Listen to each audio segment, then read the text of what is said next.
We're joined now by Larry Wallace, who's a security expert, and he's going to be just about, in a few minutes, going to be talking to a bunch of farmers about how they can secure their farm. And Larry, thanks for taking the time. Oh, you're quite welcome. I'm glad to be here. Hey, tell us right now, how secure is the family farm right now? I hate to admit it, but the family farm today is not very secure at all. Partly, I think, because of complacency on the farmers. We're a family farm.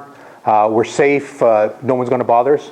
And that is unfortunately not true anymore. Yeah. Now, why is the farm not so safe? I mean, we've got a lot of demographic changes. A lot of farms are on urban settings now. What's changed? Well, with the farms and the amalgamation of municipalities here in Ontario the last few years, farms are no longer part of a rural community, but they're part of a mixed rural and urban community.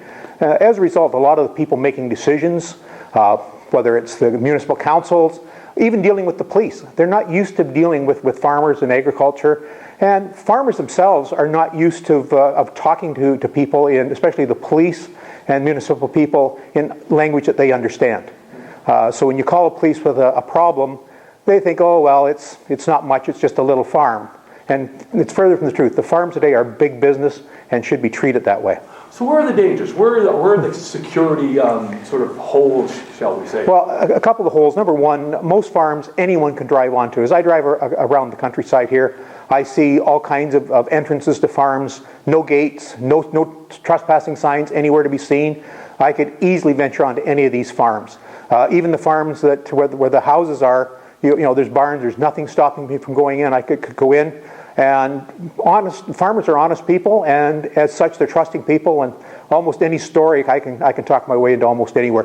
They're very good at keeping me out of their barns, but they'll gladly show me their new combine they bought. But we talked off air, and you said, hey, you're a security expert, and you said, hey, I can walk into a farm and I can find my way around. Oh, absolutely. One of the things I see with the farms, most of the barns are now locked.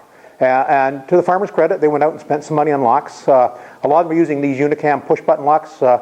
I love them. I can get in them in less than a minute, sometimes even faster on the cheaper ones. The hardware they're buying is not necessarily appropriate for what they want to keep people out. They don't have adequate lighting. They shut the lights off at night. They don't have the right lights. Frankly, their driving sheds are wide open where, you know, that new $500,000 combine sitting waiting for me to steal. And it's not uncommon to see a pair of stolen combines. Well, combines aren't as stolen as often as cars are. But it's only a matter of time till some of your combines and your tractors are going to end up where the rich people's Mercedes are ending up in the Eastern Bloc countries, behind what we used to call the Iron Curtain. It's only a few minutes ride to a container onto a ship, and a ship overseas, and you'll never see it again. Now you basically have a sort of an audit formula. Say you suggest that farmers should conduct a quick audit of their farms. Absolutely. You should, if they take nothing else away, do a security survey when you go home. Okay? Take an honest look at it. Okay? How easy it is to walk onto my property. Do I have no trespassing signs? That secondary entrance I have to the second farm, is there a gate across or even a chain? Is there no trespassing signs? Do I close my doors at night? Am I sure my barns and driving sheds are locked? What do I do with the keys for my tractors and my combines and my expensive equipment?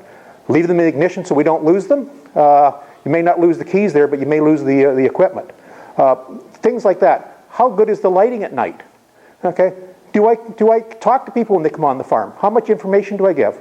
Although I'm not going to cover it in today's session, social media. How much information do I have out there on Facebook or Twitter on myself and my family?